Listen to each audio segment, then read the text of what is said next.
কি পেলে তুমি এই ছেলেটাকে ছেড়ে দেবে? মাংস। আমি মাংস চাই, মাংস, রক্ত,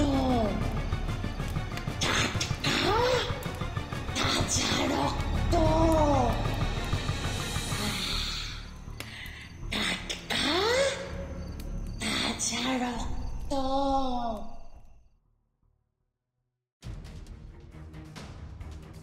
নমস্কার, আজ আবারও হাজির হয়েছে ফ্রাইডে সাসপেন্স নাইট শোনাতে আরও একটা নতুন গল্প। আমাদের আজকের উপস্থাপনা বিভূতিভূষণ বন্দ্যোপাধ্যায়ের অমর সৃষ্টি তারানাথ তান্ত্রিকের একটি ফ্যানফিকশন। প্রখ্যাত লেখিকা দীপশিখা মুখার্জির লেখা তারানাথ তান্ত্রিক ও ঘোল পুকুরের পিশাচিনী। তবে গল্প শুরু করার আগে যারা নতুন আমাদের এই চ্যানেলে, তাদের কাছে একটি আন্তরিক অনুরোধ।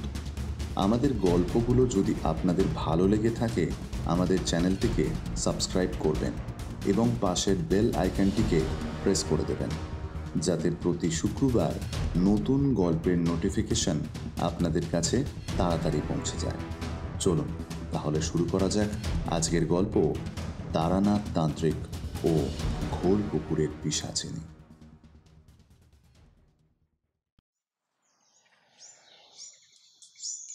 উফ, বাপরে বাপ, এই বিচ্ছিরি ভ্যাপসা গরমের চোটে প্রাণটা বেরিয়ে যাওয়ার জোগাড় এক্কেবারে।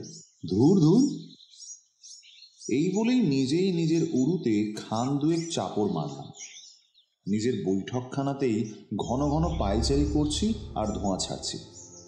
যদিও মনে মনে ঠিকই জানি মাথা গরমের কারণ সূর্যদেব নয়। সত্যি বলতে কি, নিজে পুরুষ জাতি হওয়ায় নিজের ওপরেই ঘেন্না করছে। সকালে বাজারে গিয়ে দেখি দুপুরে একপাশে জটলা। কাছে গিয়ে যা দেখি তা হয়তো না দেখলেই ভালো হতো। পশুর মতো কিছু মানুষ একটা বাচ্চা মেয়েকে ছিঁড়ে কুড়ে খেয়ে তার মৃত দেহ ফেলে রেখেছে বাজারের এক কোণায়। সত্যি, মানুষ যে কতটা নিচে নামতে পারে এ না দেখলে বিশ্বাস করা যায় না। বাড়ির লোকেদের ওপরও খিটখিট করে যাচ্ছে। কাউকে বোঝাতে পারছি না মনে কি চলছে। বৈঠকখানার একমাত্র জানলাটা খুলে দিয়ে বাইরের দিকে তাকিয়ে দেখলাম বৈশাখের ঝাঁঝা রোদ। না, এরকমভাবে ঘরের মধ্যে থাকলে মাথা আরো গরম হয়ে যাবে। দুপুরে খেয়ে শান্তিতে শুতেও পারছি না।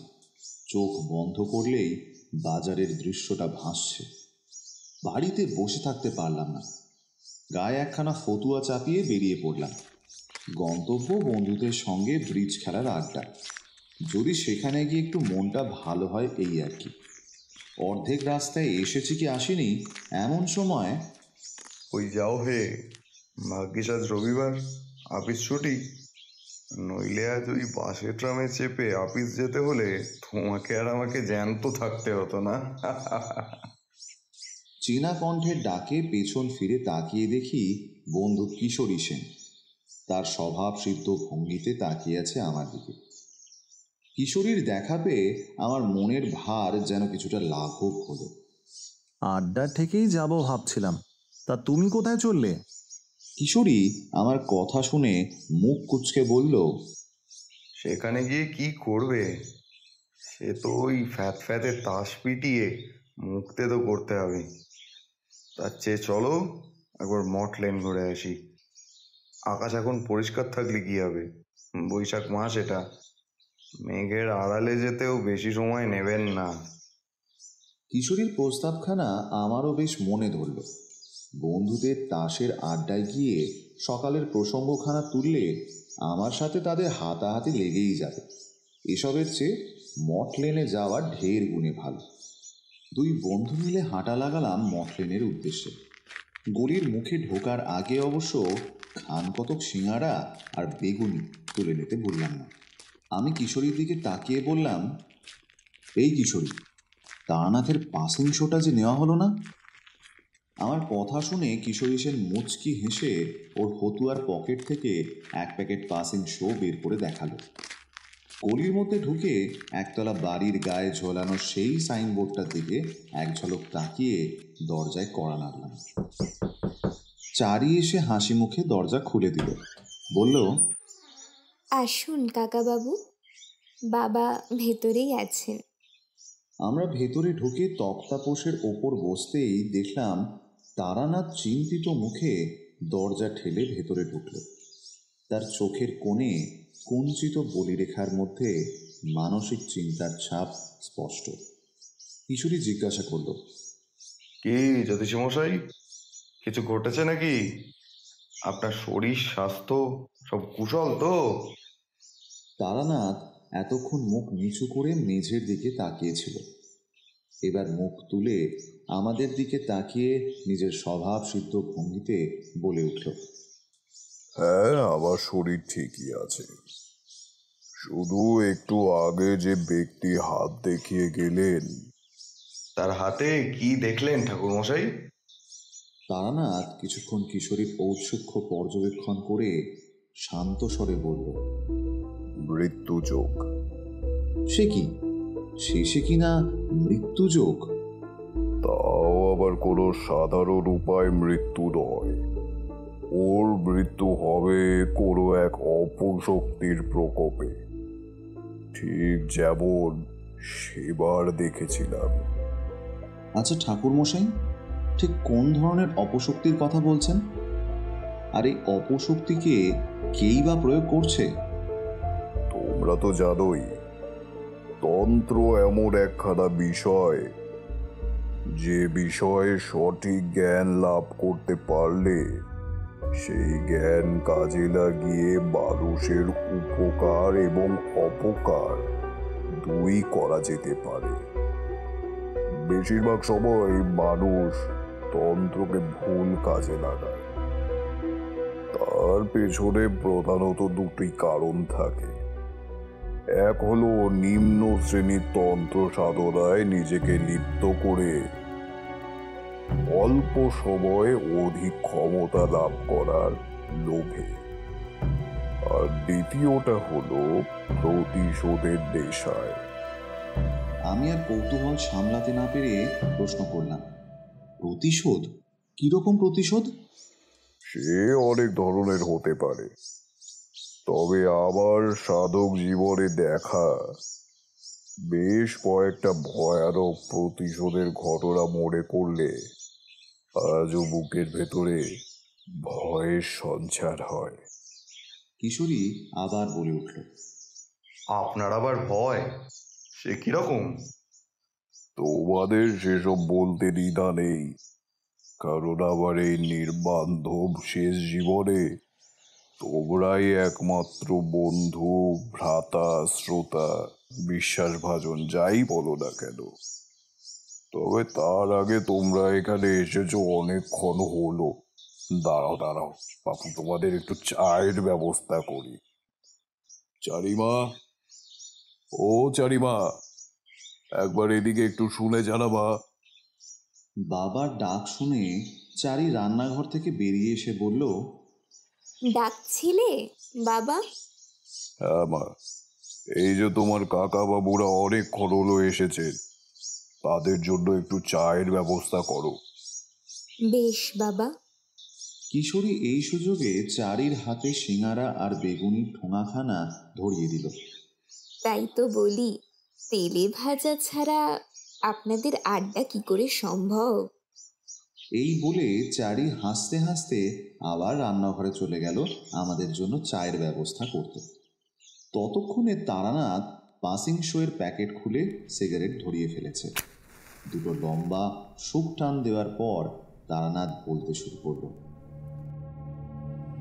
তোমরা তো জানোই, বরাকর নদীর তীরে মধুসুন্দরী দেবীকে ভার্যা রূপে সাধনা করার পর 2 মাস, প্রায় 2 মাস মতো আমি এক অদ্ভুত ঘোরে কাটিয়ে দিয়েছিলাম। তার নেশা আমাকে ধীরে ধীরে অপ্রকৃতস্থ আর উন্মাদ করে তুলেছিল। মাস তিনেক পরে আবার বাড়ির লোকেরা যখন আমাকে জোর করে সেখান থেকে টেনে নিয়ে আসে, কয়েকদিন উন্মাদের চিকিৎসাও চলে। তারপর আমাকে জোর করে সংসারী করার চেষ্টা করা হয়। আবার বিয়ের পরও সবাই ভেবেছিল এবার বুঝি আমার মাথা থেকে তন্ত্র মন্ত্র নিয়ে ঘাটাঘাটি করার ভূতটা একেবারে নেমে যাবে, কিন্তু হলো একেবারে তার উল্টোটা। বাঁধন ছাড়া গরুকে যদি জোর করে গোয়ালে আটকে রাখার চেষ্টা করা হয়, সে কি আর হয়ে থাকে? তাই একদিন সবার অলক্ষ্যে আবারও একখানা পুঁটুলিকে সঙ্গ করে বেরিয়ে পড়লুম। কোথায় যাব, কি করব, কি খাবো কিছুই জানি না। ভোর রাতে বাড়ি থেকে বেরিয়ে ট্রেনে চেপে বসলাম। যখন ট্রেন থেকে নামলাম তখন সন্ধে হব। সূর্যদেব তার লাল টকটকে আবার ধীরে ধীরে ম্লান করতে আরম্ভ করেছেন। দেখলাম স্টেশন চত্বরে একখানা হলুদ সাইনবোর্ডে মোটা মোটা অক্ষরে লেখা আছে ঘোলপুকুর। আমি স্টেশনের গায়ে লাগোয়া চায়ের গুমটির সামনে পাতা বেঞ্চিতে সবে বসেছি, এমন সময় চায়ের দোকানের লোকটি হঠাৎ বলে উঠল, আগে আপনিও কি বিশেষ বাড়ির ছোট কর্তার চিকিৎসা করতে আইছেন? আমি অবাক চোখে চা দোকানের দিকে তাকিয়ে জিজ্ঞেস করলাম, বিশ্বাস বাড়ি? কোন বিশ্বাস বাড়ি? আর সে বাড়ির ছোট কর্তারই বা কি হয়েছে যে চিকিৎসা করতে হবে?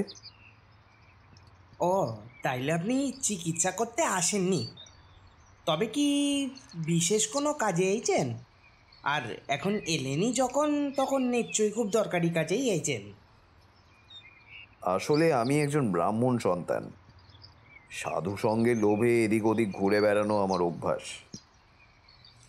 সঙ্গে সঙ্গে সেই খিটখিটে মধ্যবয়সী সেই চা দোকানির গলায় যেন বধূ ঝরে পড়তে লাগলো।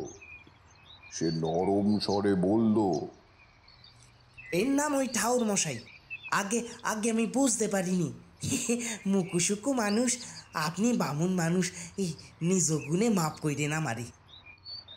আহা, সেসব ঠিক আছে, কিন্তু আমায় আগে বলো যে এই বিশ্বাস বাড়িটা কোথায়, আর সে বাড়ির ছোট কর্তার কি হয়েছে? আগে বিশেষ বাড়ি হলো এই গায়ের জমিদারের ভিটে, আর সে বাড়ির ছোট কর্তার। চা দোকানির কথা শেষ হওয়ার আগেই একটি অজ্ঞাত পরিচয়ের যুবক প্রায় ছুটতে ছুটতে এসে বলল, আরে ও হরেন কাকা, শিগগিরই দোকান বন্ধ করে চলো। বিশ্বাস বাড়ির কুলপুরোহিত মদন ঠাউর দেও রাখছেন। হরেন ব্যতিব্যস্ত হয়ে তাড়াতাড়ি কুমটিতা থেকে বেরিয়ে এসে ঝাঁপ নামিয়ে বেঞ্চিগুলো গুটিয়ে দিল। তারপর আমার দিকে তাকিয়ে বলল, ঠাউর মশাই, এই যদি কিছু মনে না করেন, তবে একখানা কথা কই। হ্যাঁ, বলো। আজ রাত্রির খানা আপনি এই স্টেশনেই কাটায়া দেন। এই গরিবের ভিটায় হয়তো পদধূলি দিতে কইতুম, কিন্তু গায়ে বামন মানুষ মরলে সে সময়ে আপনাকে নিয়ে যাওয়া। আমায় নিয়ে অত ভাবতে হবে না। আচ্ছা চলো, আমিও যাচ্ছি তোমাদের সঙ্গে, অবশ্য যদি তোমাদের কোনো অসুবিধা না থাকে। হরেন কিছুটা দোড়োমোড়ো করছিল, তারপর বলে উঠল, আসেন ঠাউর মশাই, আসেন। হরেন আর আমি সেই অজ্ঞাত পরিচয়ের যুবকের সঙ্গে চললাম গ্রামের দিকে। স্টেশন থেকে সোজা গিয়ে ডান দিকে সুড়ির পথ দিয়ে 15 মিনিট হাঁটার পরে কাঁচা মাটির রাস্তায় এসে নেমে পড়লাম। বুঝলাম, এই রাস্তা থেকে গ্রামের সীমানা শুরু। তোমাদের তো আগেই বলেছি, মধুসুন্দরী দেবীর আশীর্বাদে কোনো বিপদ সংকুল স্থানে পা দেওয়ার সাথে সাথেই সেই স্থানের শুভ অশুভ কিংবা কি ঘটছে বা ঘটতে চলেছে এমন অনেক কিছুরই কিঞ্চিত আভাস আমি পেয়ে থাকি। খানিকটা সেই আশীর্বাদের ফলে রাস্তা দিয়ে হাঁটতে হাঁটতে খানিকটা মনে হলো এই গ্রামের পরিবেশে একটা অস্বাভাবিক নিস্তব্ধতা বিরাজ করছে। বাতাস এখানে প্রায় বইছে না বললেই চলে, তবে যেটুকু বইছে তার মধ্যেও কেমন যেন একটা পচা আষ্টে গন্ধ। মনে হলো এই যে গন্ধটা, এর কারণ কোনো একটা বন্ধনের প্রভাব। এক নাগাড়ে এতটা বলে তারানাথ একটু থামল। ততক্ষণে চারি 3 কাপ চা আর সিঙাড়া দিয়ে মুড়ি মেখে এনেছে, আর সাথে বেগুনি। তারানাথের গল্প বলার কৌশলে শ্রোতাদের ধরে রাখার যে এক অদ্ভুত শক্তি আছে তা তো সত্যিই অনস্বীকার্য। এতক্ষণ গল্পের মধ্যে এতটাই মশগুল ছিলাম যে পেটের মধ্যে ছুঁচো দৌড় দিচ্ছে তা মনেই হয়নি। এখন সামনে গরম চা আর মুড়ি দেখে আর এক মুহূর্ত নষ্ট না করে আমি আর কিশোরী ঝাঁপিয়ে পড়লাম মুড়ির বাটির ওপর। তারানাথ আমাদের দিকে তাকিয়ে মুচকি হেসে চায়ের পেয়ালা হাতে তুলে নিয়ে একটু একটু করে চুমুক দিতে লাগলো। খাওয়া দাওয়া শেষ করে একটা পাসিং শো ধরিয়ে তাতে একটা লম্বা সুপটান দিয়ে তারানাথ আবার বলতে শুরু করলো।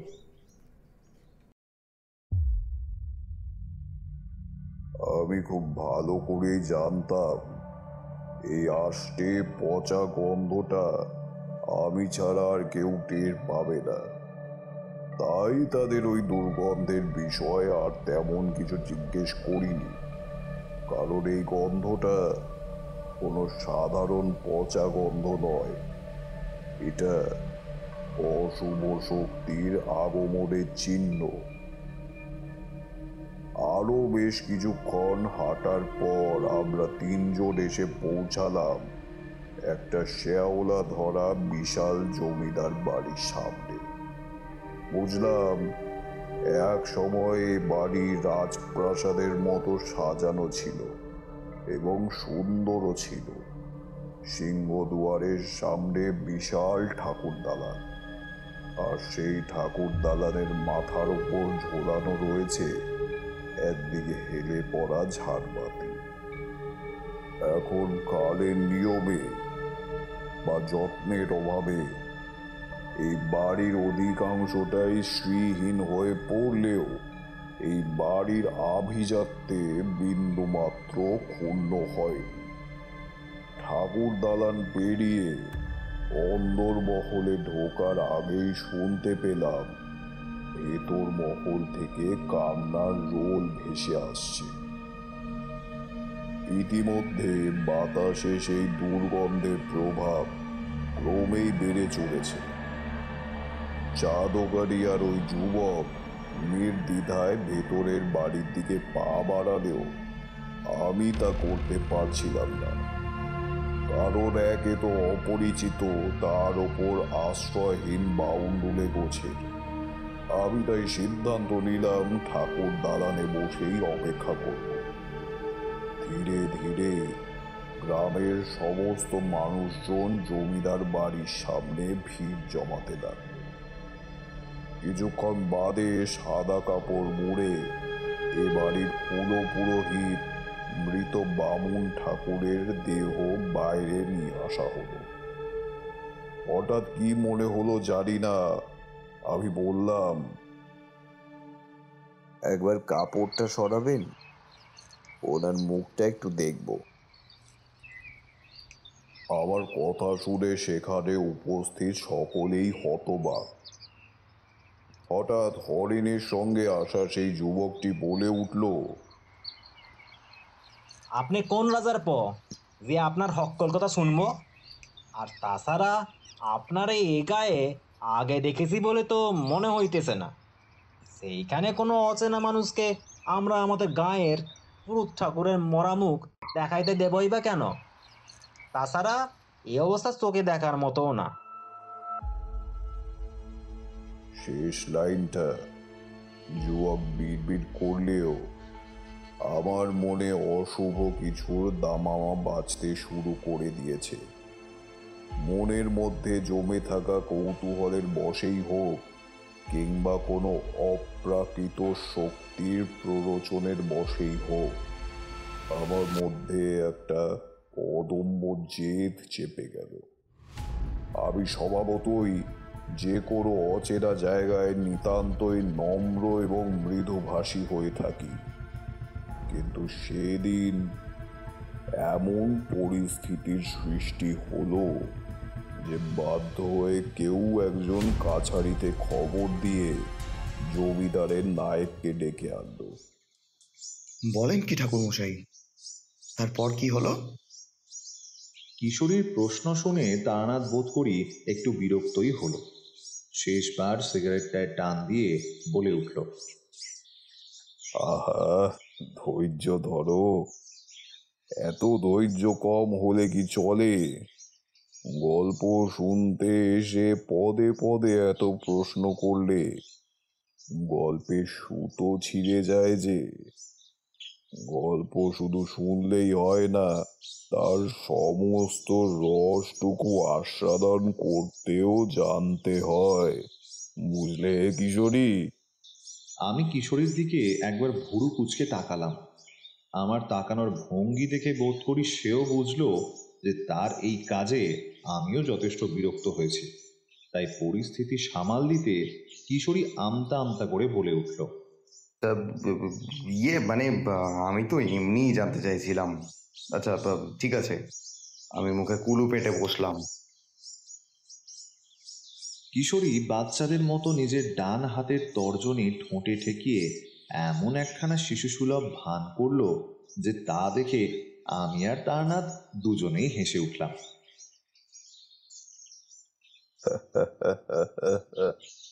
কিশোরী, তুমিও পারো বটে। হাসি থামিয়ে আবার তারানাথ বলতে শুরু করলো,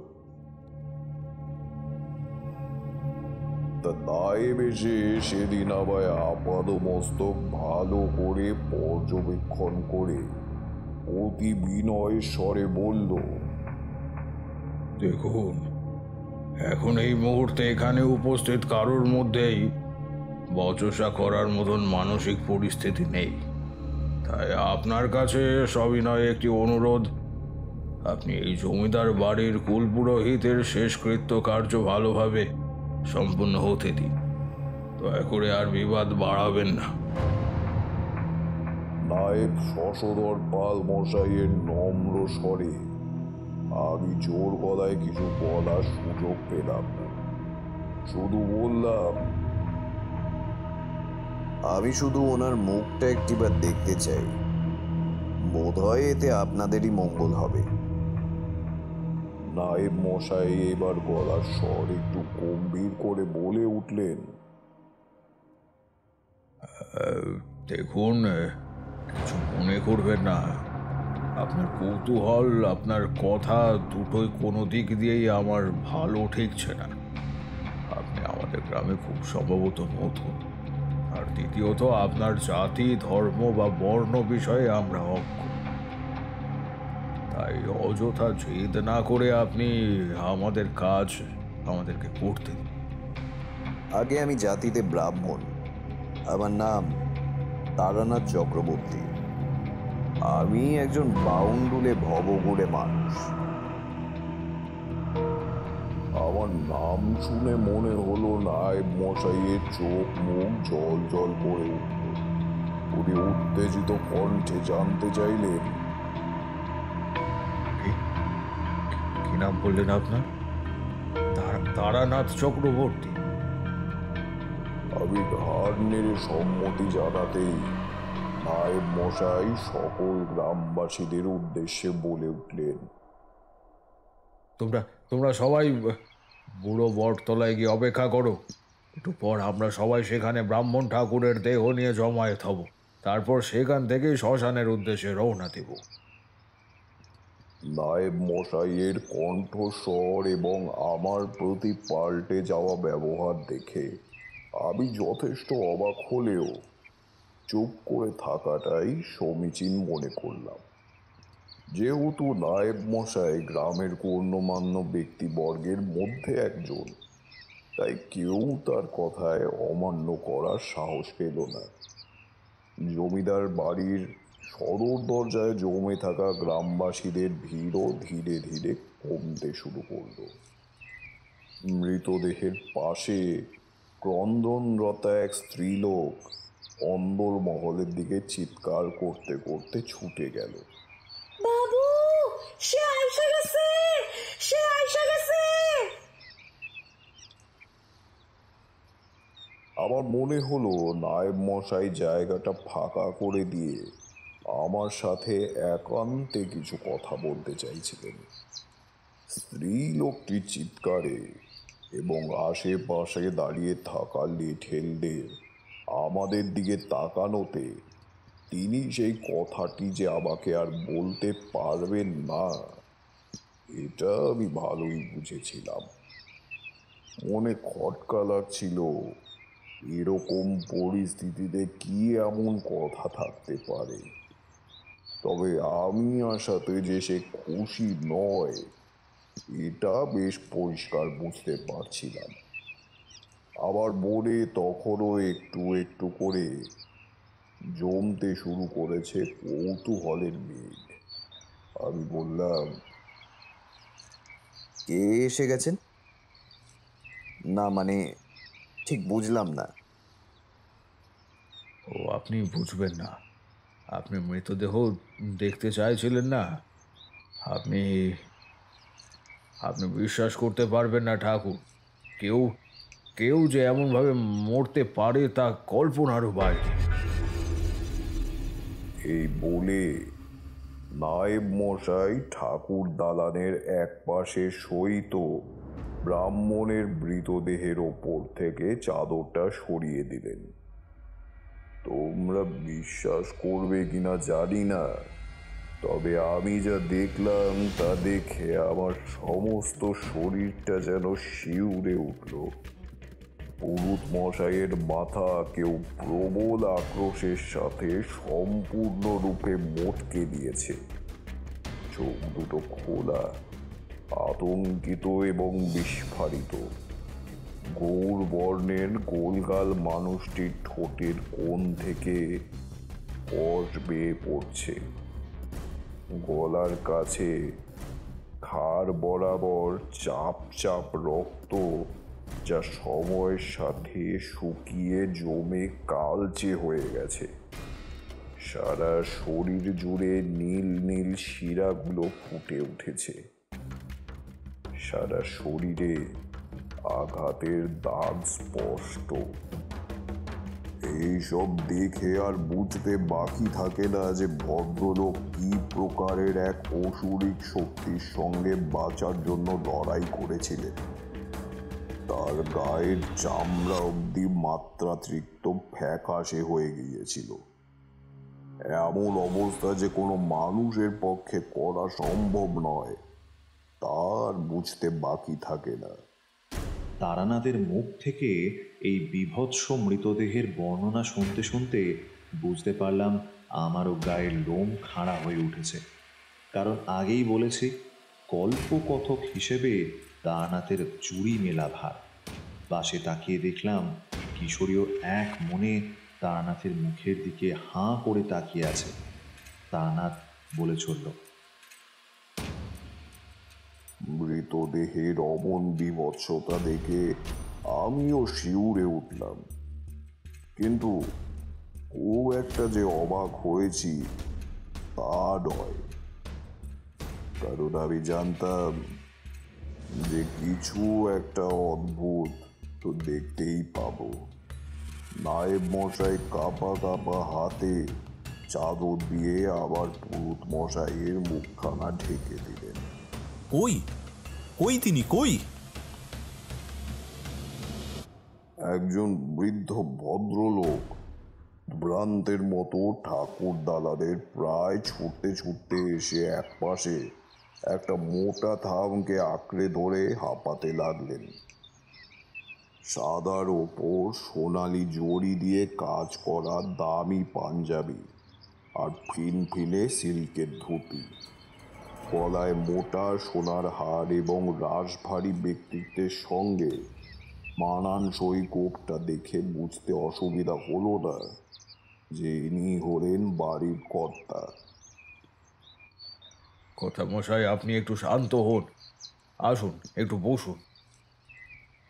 এ কথা বলার সঙ্গে সঙ্গেই নায়েব মশাই এগিয়ে এসে জমিদার বাবুকে ধরে দালানের একখানা সিঁড়িতে বসিয়ে দিলেন। আমি নায়েব মশাইকে এ বাড়ির কুলপুরোহিতের মৃতদেহের উদ্দেশ্যে বললাম, দেখুন, যা অবস্থা তাতে ওনাকে আর বেশিক্ষণের জন্য এখানে ফেলে রাখা উচিত হবে না। আপনি বরং ওনার শেষ যাত্রার আয়োজন শুরু করুন। নায়েব মশাই ইতস্তত করে জমিদার মশাইয়ের দিকে তাকিয়ে বললেন, কিন্তু উনি? চিন্তা করবেন না, আমি আছি ওনার সঙ্গে, আমি কথা বলছি। নায়েব মশাইয়ের চোখে আমি তখন হতাশার ছাপ দেখেছিলাম। উনি আর দ্বিতীয় কোনো প্রশ্ন না করে হরেন এবং সেই কম বয়সী যুবকটির সঙ্গে আরও কয়েকজন গ্রামবাসীদের ডেকে শ্মশানের উদ্দেশ্যে রওনা হলেন। সবাই চলে যাওয়ার পরে আমি জমিদার বাবুর মুখোমুখি বসে জিজ্ঞাসা করলাম, এবার আপনি বলুন তো, আপনাকে এত ভীত সন্ত্রস্ত দেখাচ্ছে কেন? আর আপনাদের কুলপুরোহিতের মৃত্যু যে স্বাভাবিক নয় তা আশা করছি আপনি বুঝেছেন। এ বিষয়ে যদি কিছু আপনি জেনে থাকেন তাহলে সেটা দয়া করে আমাকে বলুন, না হলে আমি যে এর কোনো সাহায্যই করতে পারবো না। জমিদার মশাই হতবিহ্বল দৃষ্টিতে আমার দিকে তাকিয়ে আছেন দেখে আমি ওনার দুটো হাত ধরে বললাম, আমায় ভরসা করে সবটা খুলে বলতে পারেন। জমিদার মশাই কিছু একটা বলতে যাবেন তার আগেই জমিদার ভৃত্য এসে আমাদের খবর দিল জমিদার গিন্নি নাকি আমাদের দুজনকেই ভেতরে ডেকেছেন। জমিদার মশাইয়ের ওই অবস্থা দেখে আমারও আর ওই দালানে বসে থাকার খুব একটা ইচ্ছে হলো না।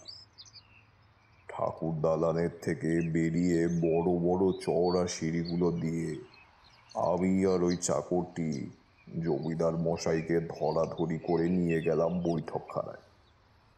বৈঠকখানাটি বেশ বড়, চারদিকে থরে থরে সাজানো রয়েছে পুরনো আমলের মূর্তি, বিভিন্ন ধরনের পোড়া মাটির ভাস্কর্য, ঘষা মাজা দেয়ালে ঝুলছে বড় বড় মাপের তৈলচিত্র। কিন্তু আমার বারংবার মনে হচ্ছিল কেউ যেন নজর রাখছে সব কিছুতে। নীল মখমলের কাপড় দিয়ে মোড়া একখানা আরাম কেদারায় আমরা দুজন মিলে জমিদার মশাইকে বসিয়ে দিলাম। বৃদ্ধটিকে উদ্দেশ্য করে বললাম, যাও গিয়ে কর্তামাকে বলো জমিদার মশাইকে একটু ঠান্ডা দুধ দিতে। উনি এখনো আপনাদের কুলপুরোহিতের মৃত্যু শোকটা কাটিয়ে উঠতে পারেনি। শারীরিক ও মানসিকভাবে তিনি এখনো বিধ্বস্ত। জমিদার মশাইয়ের স্বাভাবিক হতে কিছুটা হলেও সময় লাগলো। একটু প্রকৃতস্থ হয়ে উনি আমার দুটো হাত ধরে ভীত সন্ত্রস্ত স্বরে বলে উঠলেন, ঠাকুর আমার ছেলে, আমার একমাত্র ছেলে, ওকে আপনি বাঁচান ঠাকুর। ও ও ছাড়া যে আমার বংশ রক্ষা করার মতো কেউ নেই। ওর কিছু হয়ে গেলে আমরা শেষ হয়ে যাব ঠাকুর, শেষ হয়ে যাব আমরা। জমিদার মশাইয়ের কথা শুনে বুঝতে পারলাম যে উনি বেশ ভীত এবং চিন্তিত। আমি ওনাকে আশ্বস্ত করার চেষ্টা করলাম, বললাম, দয়া করে আমার জন্য এত অস্থির হবেন না। আগে আমাকে সবটা খুলে বলুন, আপনার ছেলের কি হয়েছে আর তার কেনই বা কিছু হতে যাবে। বলছি ঠাকুর, আমি সব বলছি। সবার প্রথমে বলি, আমার নাম মোহনচন্দ্র বিশ্বাস। আজ থেকে প্রায় 100 বছর পূর্বে আমার ঠাকুরদার বাবা মশাই এই ঘোলপুকুর সহ আশেপাশের আরও 5টি গায়ের দেওয়ান ছিলেন। তখন অবশ্য এর নাম ঘোলপুকুর ছিল না, ছিল মাধবগঞ্জ। তো সেই দেওয়ানি থেকেই উনি ধীরে ধীরে এই অঞ্চলে জমিদারির গোড়াপত্তন করেন। তিনি ছিলেন অত্যন্ত প্রজাবৎসল এবং তার তালুকের সকল প্রজার প্রতি স্নেহশীল।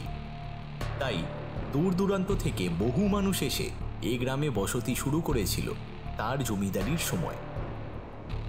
কিন্তু দুর্ভাগ্যজনকভাবে তার পুত্র অর্থাৎ আমার ঠাকুরদার পিতৃদত্ত নাম এবং পদবী বাদে আর কোনো কিছুই বাবার মতো পাননি। উনি ছিলেন অত্যন্ত অত্যাচারী চরিত্রহীন গোছের একজন মানুষ। বাবার মুখে শোনা গোটা তালুকে এমন কোনো মেয়ে ছিল না যাকে আনতে উনি রাতের আধারে পাইক বরকন্দাজ বা লেঠেল পাঠাননি। ওনার এই দাম্ভিক এবং অহংকারী জীবনযাপন সহ্য করতে না পেরে ওনার স্ত্রী অর্থাৎ আমার পিতামহী আমাদের বাড়ির পেছন দিকে শান বাঁধানো পুকুরটিতে ডুবে আত্মহত্যা করেন। মৃতদেহের সৎকার করা হলেও ঠাকুমা মারা যাওয়ার কিছুদিন পর থেকেই ওই পুকুরের জল ঘোলা হতে শুরু করে। সেই থেকেই প্রজারা এই অঞ্চলের নাম দেন ঘোলপুকুর। এই ঘটনার বেশ কিছুদিন পর আমার ঠাকুরদার মধ্যে নাকি অদ্ভুত পরিবর্তন দেখা যায় এবং তিনি কোনো এক ভোরে কাউকে কিছু না বলে নিরুদ্দেশ হয়ে যান। বাবা অনেক লোকজন লাগিয়েছিলেন, কিন্তু কোনো হদিশ পাওয়া যায়নি। এরপর কালের নিয়মে জমিদারির ভার এসে পৌঁছয় আমার বাবার হাতে এবং সেখান থেকে বংশ পরম্পরায় আমার হাতে। কিন্তু কথায় বলে না, রক্ত কথা বলে, ঠিক সেরকমটাই হয়েছে আমার সাথে। আমার ছেলে মণি মানে মনীন্দ্র বিশ্বাস সবে 22 বছর বয়স, কিন্তু এই বয়সেই ও হয়ে উঠেছে ভীষণই জেদি আর অমিত ব্যয়ী। ও বরাবরই আমাদের কারো কথা শোনে না। জ্ঞান হওয়ার পর থেকে সে নিজের যা ঠিক বলে মনে করে তাই করে। প্রথম প্রথম আমি আর আমার স্ত্রী একমাত্র সন্তান মনে করে শাসন করতাম না, কিন্তু যত দিন যেতে লাগলো তত যেন সে বাঁধন ছাড়া আর লাগামহীন হয়ে পড়ল।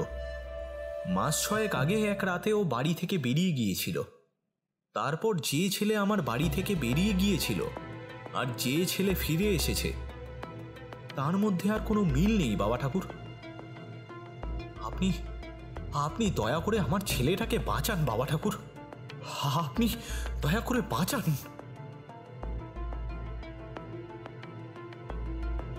জমিদার মশাইয়ের গলার স্বরে যে একটা করুণ আরতি ছিল তা আমার বুঝতে বিন্দু মাত্র দেরি হলো না। তাই আমি জমিদার মশাইকে বললাম, আপনার ছেলে এখন কোথায়? সে এখন নিজের ঘরেই থাকে, কেমন যেন পাগলের মতো প্রলাপ বকে। সারাদিনে চান ধান পরিষ্কার পরিচ্ছন্ন থাকা তো ছেড়েই দিন, সে ঠিকঠাক মতো দুবেলা দুগ্রাস অন্য মুখে তোলে না। আমাকে একটিবার নিয়ে যেতে পারেন তার কাছে? আবার প্রশ্ন শেষ হতে না হতেই জমিদার গিন্নি বলে উঠলেন, নিশ্চয়ই যাবেন ঠাকুর, তবে তার আগে আপনার একটু সেবা করার সুযোগ আমাদের দিন। সেই কোন ভয় সন্ধেবেলায় আপনি এসেছেন, জল খাবারটুকু দিয়ে সেবা করার সুযোগও পাইনি। আমি নিজে দাঁড়িয়ে থেকে বামুন ঠাকুরকে দিয়ে এই ফলাহার তৈরি করিয়েছি। দয়া করে দুটি মুখে দিন, নয়তো গৃহস্থের অকল্যাণ হবে যে। বৈঠকখানার ঝোলানো পর্দার আড়াল থেকে জমিদার গিন্নির কথা শুনে আমি মৃদু হেসে বললাম,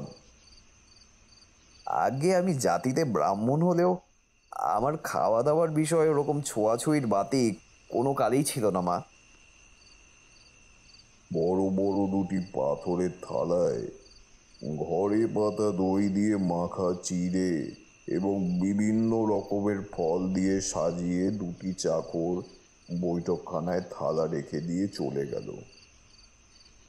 মন না চাইলেও আমি আর দ্বিমত না করে ফলারটুকু খেয়ে নিলাম। কারণ আমার ষষ্ঠেন্দ্রিয় জানান দিচ্ছিল অতি দ্রুত খারাপ কিছু একটা ঘটতে চলেছে। আবার যত দ্রুত সম্ভব এই জমিদার বাড়ির ছোট ছেলে মনীন্দ্রর সঙ্গে দেখা করতে হবে, জানতে হবে কি হয়েছে ওর।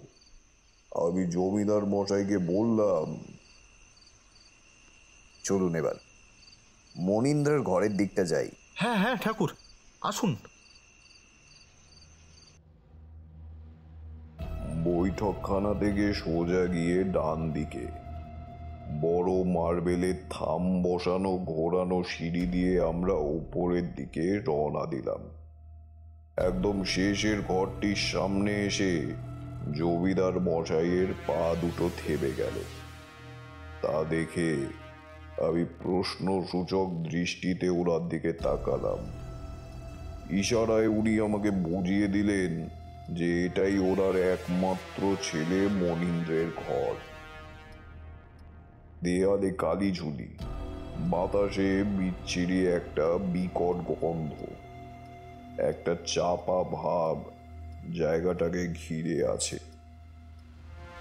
ঘরের সম্মুখে দক্ষিণের বারান্দাতেও যেন বায়ু চলাচল করছে না।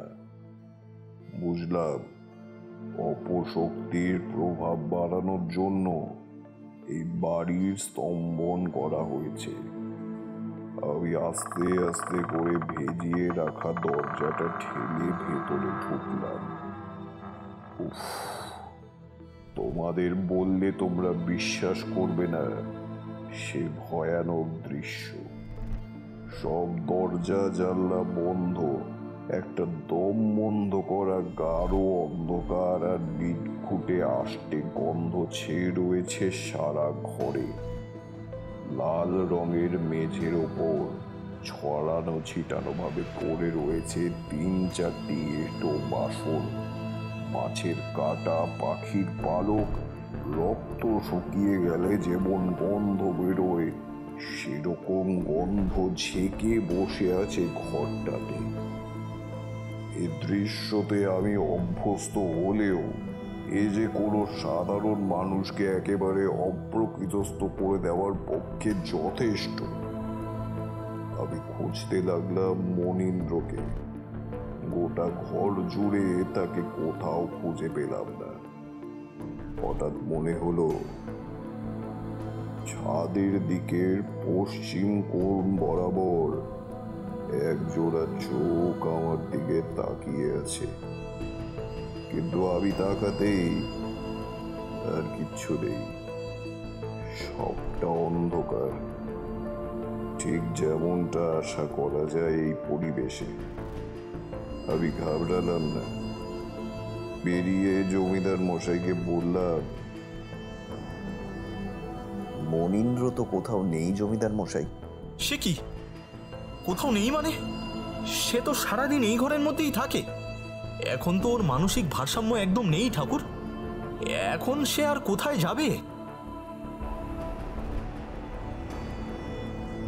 এমন সময় বড় বড় সেগুন কাঠের পালঙ্কের তলা থেকে একটা পিতলের গ্লাস আমার দিকে গড়িয়ে এলো। এরপর আমাকে আর জমিদার মশাইকে অবাক করে দিয়ে সেই পালঙ্কের তলা থেকে বেরিয়ে এলো মনীন্দ্র।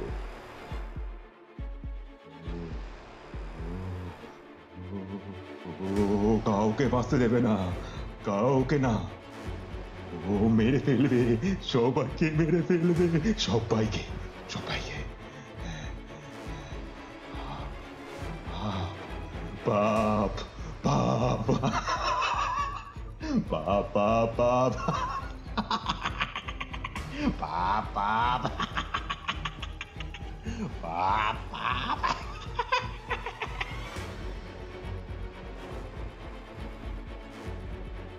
আমি এই ছেলেটিকে খুব ভালো করে পর্যবেক্ষণ করতে লাগলাম।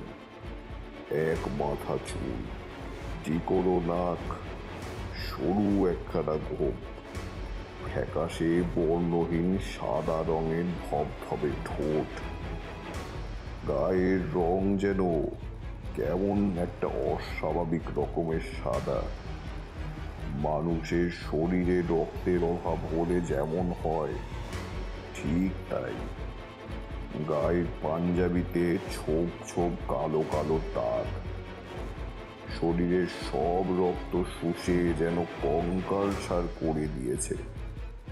দেখে মনে হচ্ছে কেউ যেন প্রবল আক্রোশে নিঃশেষ করে দিয়েছে ওর সকল প্রাণ শক্তি। আমি জমিদার মশাইকে প্রশ্ন করলাম, আচ্ছা, ঠিক কতদিন ধরে ও এরকম করছে? তা প্রায় মাস 6 ঠাকুর। 6 মাস ধরে ও এরকম করছে আর আপনারা এর কোনো পদক্ষেপ নেননি? আগে প্রথমে অতিরিক্ত অস্বাভাবিক জীবনযাপন করছিল, ভেবেছিলাম বিকার দেখা দিয়েছে। তাই দেশ বিদেশ থেকে বিভিন্ন ডাক্তার বুদ্ধি কবিরা জানিয়ে চিকিৎসা করিয়েছিলাম, কিন্তু তাতে কোনো লাভ হয়নি। শেষে কিন্নির পরামর্শে আমাদের গ্রামের এক ওঝাকে নিয়ে এসে তাকে দিয়ে ঝাড়ফুঁক করিয়েছিলাম। তার দেওয়া মাদুলির জোরেই আমার মনি এখনো কথা বলছে ঠাকুর। বুঝলাম। আমার এখনো ছেলেটার দেখার অনেক কিছু বাকি আছে, তাই আমি তার দিকে পা বাড়াতেই একটা চ্যাটচ্যাটে তরল পদার্থ আমার পায়ে এসে আটকালো। বুঝতে বাকি থাকে না, এ হলো শুকিয়ে যাওয়া কালো ঘন রক্ত। আমি জমিদার মশাইকে কিছু একটা জিজ্ঞেস করতে যাব, এমন সময় নিচ থেকে শোরগোল শোনা গেল। নায়েব মশাই এবং গ্রামের বাকি গ্রামবাসীরা দেহ কার্য করে ফিরে এসেছেন। আমি আর জমিদার মশাই মনীন্দ্রের ঘরটা বাইরে থেকে দরজা বন্ধ করে নিচে নেমে এলাম। এসে দেখলাম নায়েব মশাইকে ধরাধরি করে কয়েকজন লোক ঠাকুর দালানে বসিয়ে রেখেছে। তিনি নাকি হঠাৎই ভীষণ অস্থির হয়ে পড়েছেন। কারণ জানতে চাইলে তিনি আমার কাছে এসে আমার হাত দুটো ধরে কিছু একটা বলতে চেয়েও আর পারলেন না। তবে তার চোখে মুখে একটা অদ্ভুত ভয় এবং করুণার সংমিশ্রণ আমি দেখতে পেলাম। মনে হলো কেমন যেন একটা বাঁচার আরতি লুকিয়ে রয়েছে ওনার চোখে। গ্রামবাসীদের থেকে কানাঘুষোয় শুনতে পেলাম পুরুত মশাইয়ের মৃতদেহ সৎকার করার সময় এক অজানা কারণে চিতায় নাকি অগ্নি সংযোগ করা যাচ্ছিল না। প্রায় ঘন্টাখানেক বাদে অনেক চেষ্টা করে তবে সেই চিতা জ্বলে। চিতার আগুন যখন প্রায় নিভু তখন নাকি এক বীভৎস চিৎকারে নায়েব মশাই জ্ঞান হারান। সেই দেখে সমস্ত গ্রামবাসীরা ভয় পেয়ে নায়েব মশাইকে ধরাধরি করে এখানে নিয়ে আসে। সব শুনে মনের ভেতরে কেমন যেন একটা খটকা লাগলো। একটা মানুষের চিতার আগুন হঠাৎ জ্বলতে চাইবে নাই বা কেন? আর শ্মশানে এমন কি ঘটলো যা দেখে নায়েব মশাই অজ্ঞান হয়ে গেলেন? নিজের মনের ভেতরে এক গাদা প্রশ্নের পাহারা দমিয়ে রেখে গ্রামবাসীদের আশ্বাস দিয়ে বাড়ি পাঠালাম।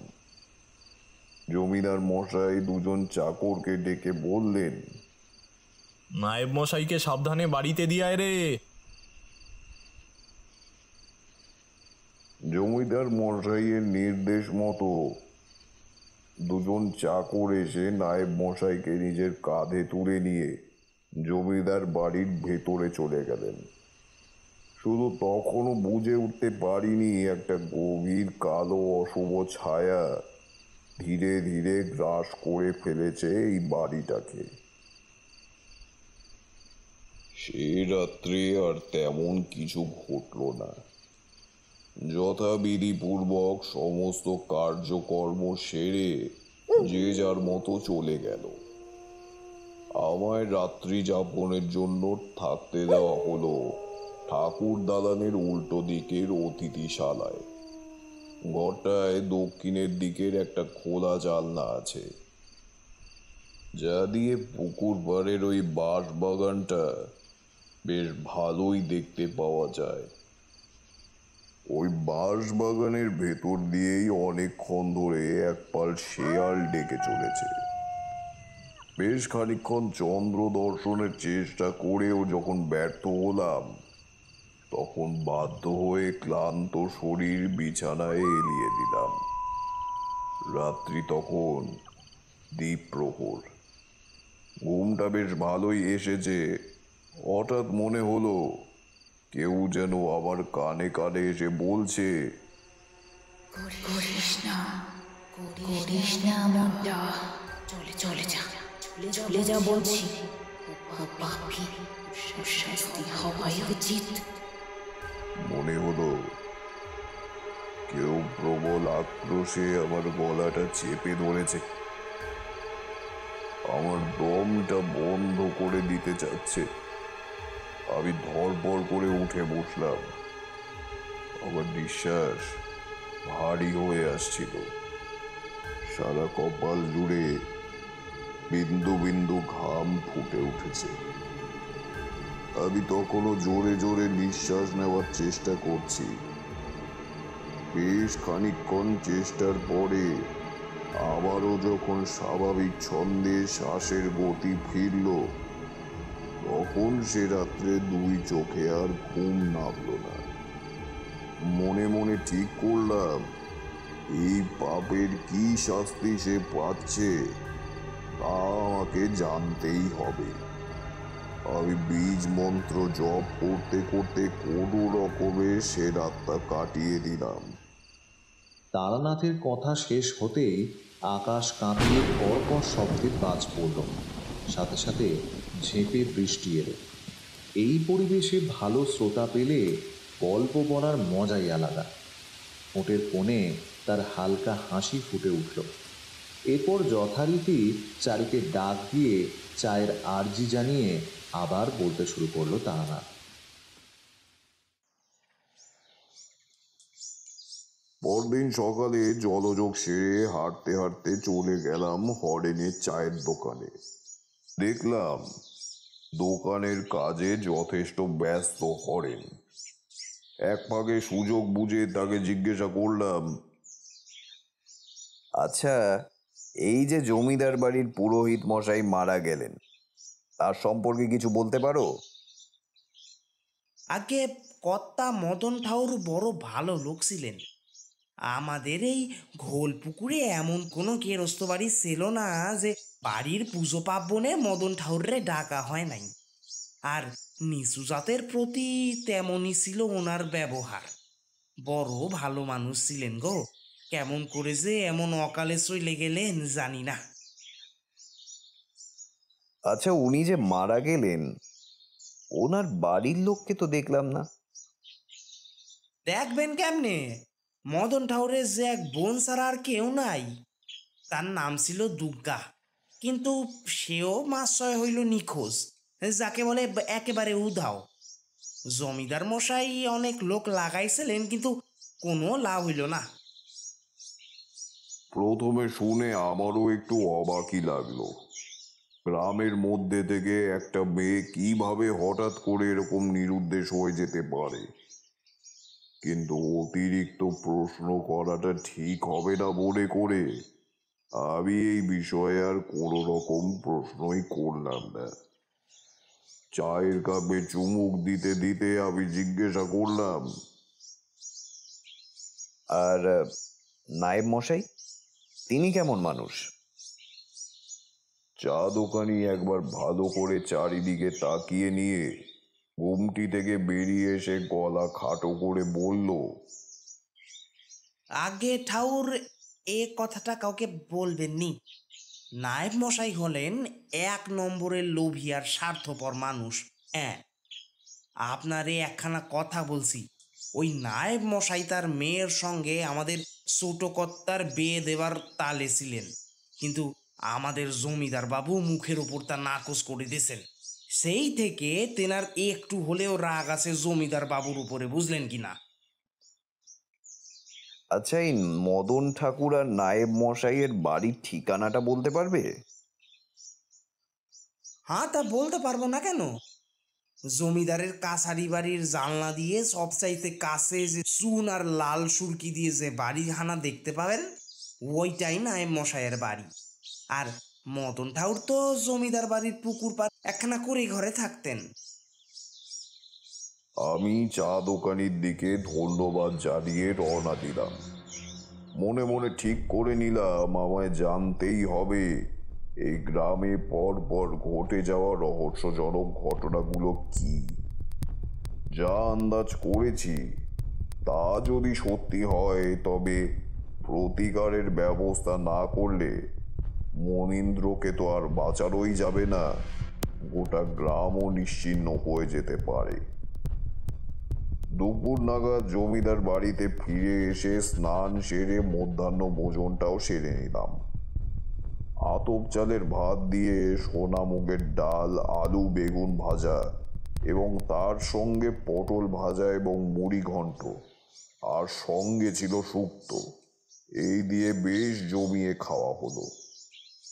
আহার সেরে অন্দর মহলে যেতে গিয়ে দেখলাম জমিদার মশাই বিষণ্ণ মুখে হুঁকোয় টান দিচ্ছেন। তাকে দেখে ভারী মন মরা মনে হলো। আমি সামনে গিয়ে দাঁড়াতেই আমায় বললেন, আসুন ঠাকুর, এইখানে বসুন। ওরে, কে আছিস? ঠাকুরের জন্য নতুন হুঁকোয় তামাক সেজে দিয়ে যা রে। হুঁকো দিয়ে চলে গেল। তাদের দু চারবার টান দিয়ে এদিক ওদিকের কথা বলতে বলতে আমি আসল প্রসঙ্গ তুললাম। ক্ষীণ স্বরে বললাম, আমি আজ রাতে গ্রামের পাশের শ্মশানটা একটু বসবো, কেউ যেন এদিক ওদিক না যায়।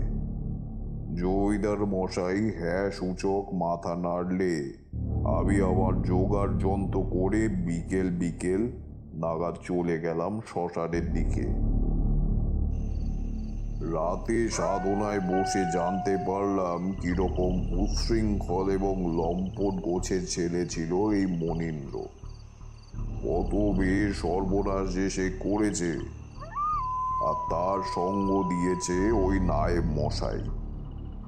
পরের দিন প্রাতে জমিদার বাড়িতে পৌঁছে জমিদারের উদ্দেশ্যে বললাম, আমি বুঝতে পেরেছি জমিদার মশাই, মনীন্দ্রের কেন এই দশা। ঈশ্বরের আশীর্বাদে আমি টুকটাক তন্ত্রবিদ্যা নিয়ে চর্চা করি, আর আমার যেটুকু জ্ঞান আছে তাতে আমার মনে হয় আপনার ছেলের ওপর কেউ প্রতিশোধ নেওয়ার জন্য প্রেত যোনি থেকে আহ্বান জানিয়েছে হাকিনীকে। যদি হাকিনী নিজের শিকারকে বধ করতে অসমর্থ হয়, তাহলে তার পাশে থাকা মানুষদের এক এক করে শেষ করে দেবে, যতক্ষণ না পর্যন্ত শেষ তার শিকারকে পাচ্ছে। সে আবার কি ঠাকুর মশাই? আপনি আমার ছেলেকে বাঁচান। ধৈর্য ধরুন, আমি আজ রাত্রে একটা যজ্ঞ করব। একবার শেষ চেষ্টা আমাকে করতেই হবে, না হলে শুধু আপনার ছেলেটা, গোটা গ্রামের বিপদ।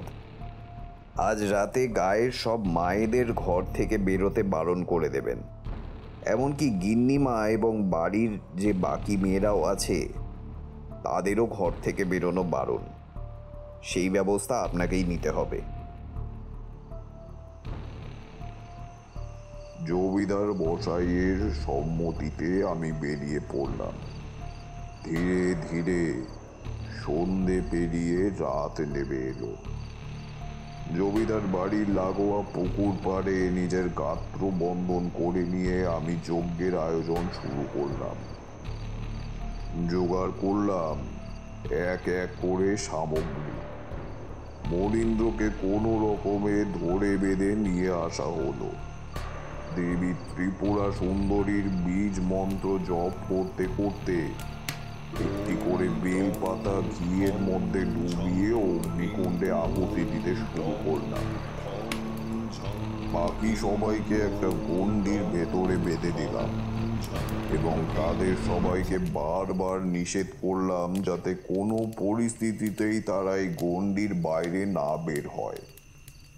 মনীন্দ্রের ছটপটানি ধীরে ধীরে বাড়তে শুরু করলো। চারদিকে শুরু হলো ওর তাণ্ডব। সারা আকাশ কালো মেঘে ঢেকে গেল। বড় বড় গাছের মাথাগুলো পেঁপে গাছের মতো দুলতে লাগলো।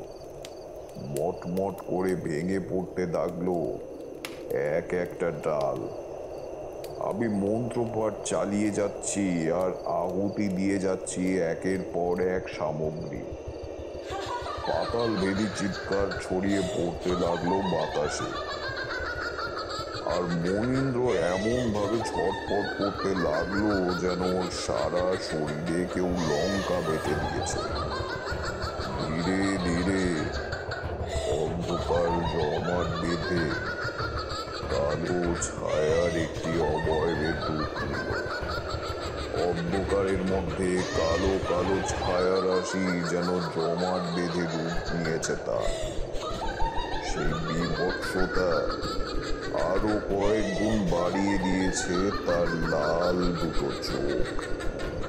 সেই অন্ধকার কুণ্ডলিতে সাপেদের ন্যায় নখগুলো যেন এগিয়ে আসছে আবার যজ্ঞ কুণ্ডের লেলিহান শিখার দিকে।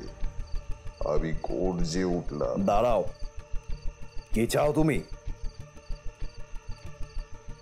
সেই ভয়ঙ্কর পিশাচিনী খিক খিক করে একটা বিশ্রী অট্টহাস্যি দিয়ে বলে উঠল,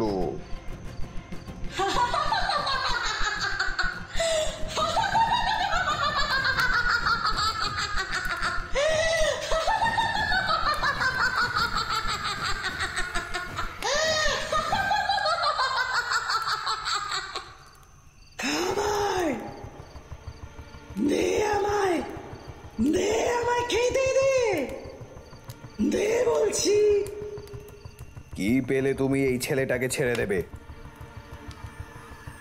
মাংস, আমি মাংস চাই, মাংস রক্ত, টাটকা তাজা রক্ত, টাটকা তাজা রক্ত। কিন্তু আমি যে তোমায় তা করতে দিতে পারি না। তবে তবে আমায় ডাকলি কেন? কেন ডাকলি?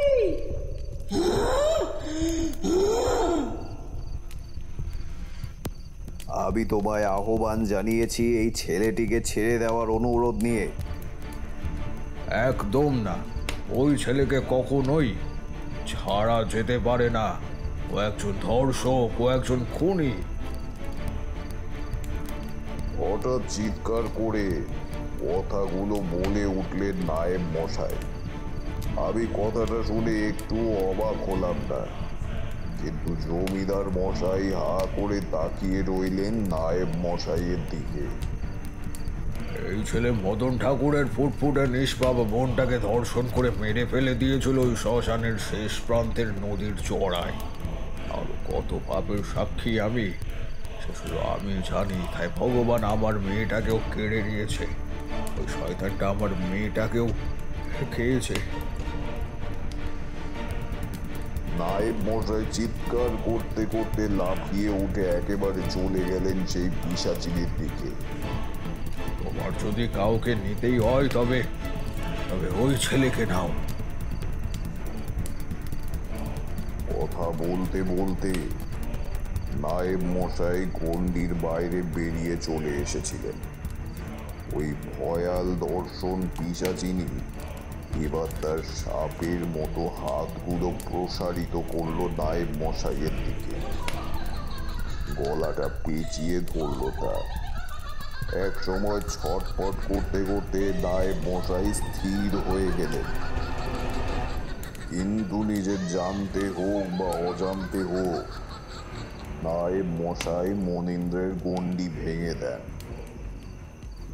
আমার করা দেহ বন্ধন ভেঙে যাওয়ায় সেই হিংস্র পিশাচিনী মনীন্দ্রকে গণ্ডির বাইরে টেনে এনে মাথাটা ধরে উল্টো দিকে মটকে দেয়, প্রতিশোধ পূরণ করে।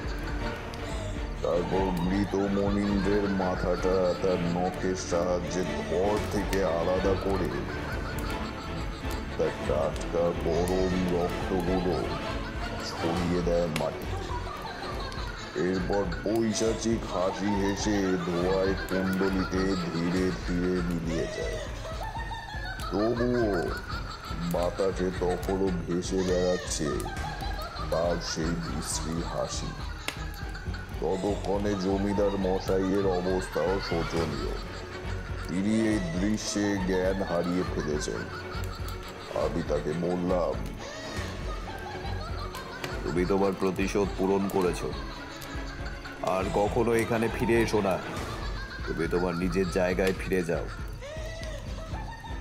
বিশাল এক অট্টহাসির সাথে বাজ পড়ার মতো আওয়াজে সেই পিশাচিনী যেমন করে এসেছিল তেমন করেই ধীরে ধীরে মিলিয়ে গেল। আকাশ ধীরে ধীরে পরিষ্কার হলো। জমিদার মশাইয়ের জ্ঞান ফিরে এলে মনীন্দ্রের খণ্ড হয়ে যাওয়া শরীরটাকে কোলে জড়িয়ে অঝরে কাঁদতে লাগলেন। পরদিন সকালে জমিদার মশাইকে বললাম, জমিদার মশাই, আমি জানি এখন এসব কথা বলার সময় নয়, তবুও আমি আপনাকে সবটা জানাতে চাই। আপনার ছেলে বিনা শাসনে এমন উচ্ছৃঙ্খল হয়ে উঠেছিল যে মদন ঠাকুরের ছোট বোন দুর্গাকে ধর্ষণ করে। আর এই ঘটনা সাপেক্ষে যদি প্রমাণ চান, তাহলে আপনাদের গ্রামের যে আমবাগানটা আছে তার ডান দিকে দেখবেন একটা ন্যাড়া জায়গা আছে। কখনো মনে হয়নি আপনার যে গোটা জঙ্গলটা যেখানে ঘাস আগাছায় ভর্তি, শুধু ওই জায়গাতেই কেন কোনো প্রাণের চিহ্ন নেই? তার তলায় মাটি খুঁড়ে দেখবেন ছোট দুর্গার কঙ্কাল এখনো সেখানেই আছে। তার শেষ কৃত্য সম্পন্ন করবেন, নচেত সে আপনাদের বাড়ি ছেড়ে কখনোই যাবে না।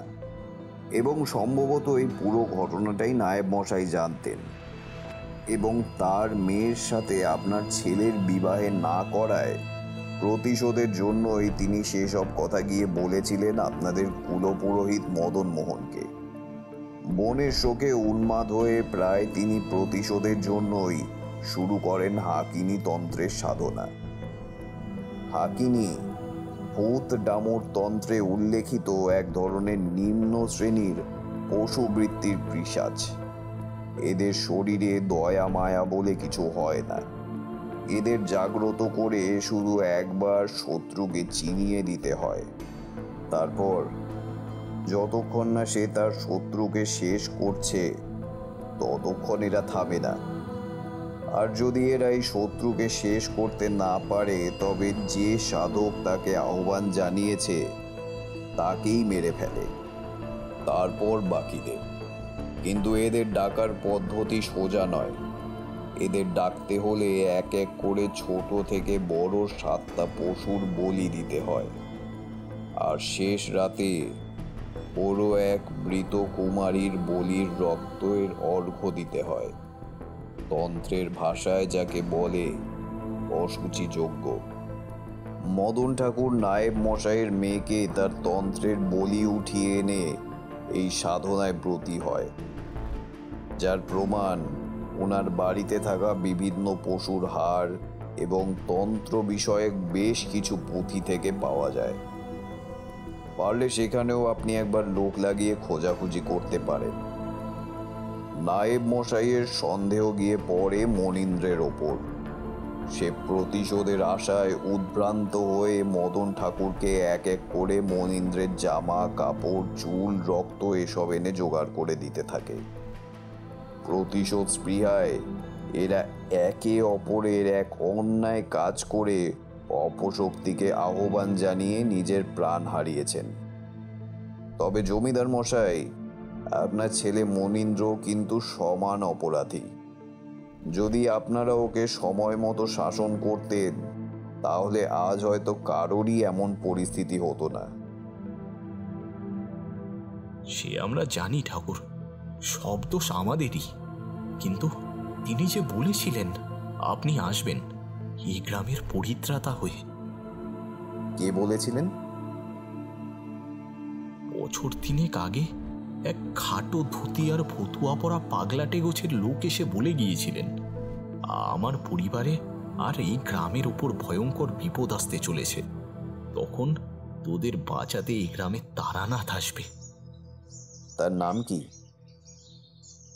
কি যেন একটা নাম বলেছিল, আমার ঠিক মনে পড়ছে না।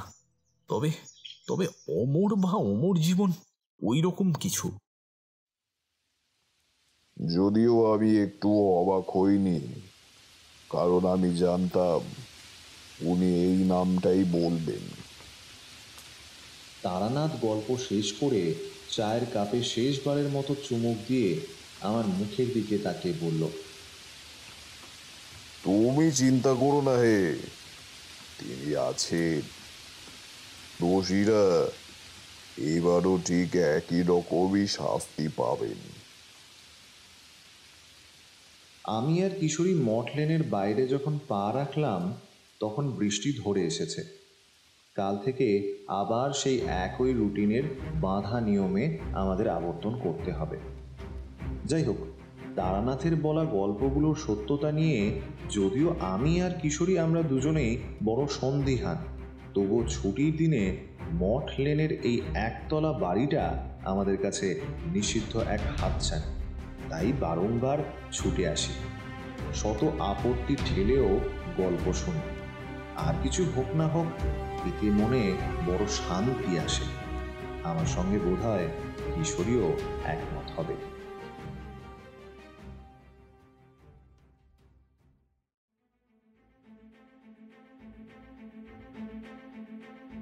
শুনছিলেন দীপশিখা মুখার্জির লেখা আজকের গল্প তারানাথ তান্ত্রিক ও ঘোল পুকুরের পিশাচিনী। কিশোরীর চরিত্রে সৌম্যদীপ, চারি ইপসিতা, চা দোকানি দেবাজিৎ, জমিদার গিন্নি রিম্পি, দুর্গা পম্পা, নায়েবের চরিত্রে প্রীতম, জমিদার সুপ্রভাত, পিশাচিনী এবং স্ত্রীলোকের ভূমিকায় প্রান্তিকা, যুবক দেবজিৎ, তারানাথ তান্ত্রিকের চরিত্রে অভিরূপ, কথক এবং গল্পের সূত্রধর আমি স্বরূপ। শব্দগ্রহণ ও ধ্বনি পরিকল্পনায় FSN প্রোডাকশন, প্রচ্ছদ নির্মাণ আকাশ, সমগ্র পর্ব পরিচালনায় টিম ফ্রাইডে সাসপেন্স নাইট। আমাদের কাজ যদি কোথাও আপনার ভালো লেগে থাকে তাহলে চ্যানেলটিকে সাবস্ক্রাইব এবং গল্পটিকে লাইক করবেন, আর নিজের পরিচিত বন্ধুবান্ধবদের মধ্যে অবশ্যই শেয়ার করবেন। আমরা ফেসবুক আর ইনস্টাগ্রামেও রয়েছি, আমাদের সেখানেও ফলো করতে পারেন। আপনার গুরুত্বপূর্ণ মতামত আমাদেরকে কমেন্টে লিখে জানাবেন। আগামী পর্বে আরও একটি নতুন গল্প নিয়ে হাজির হবে ফ্রাইডে সাসপেন্স নাইট। ততক্ষণে ভয় থাকবেন, ভয় রাখবেন। শুভরাত্রি।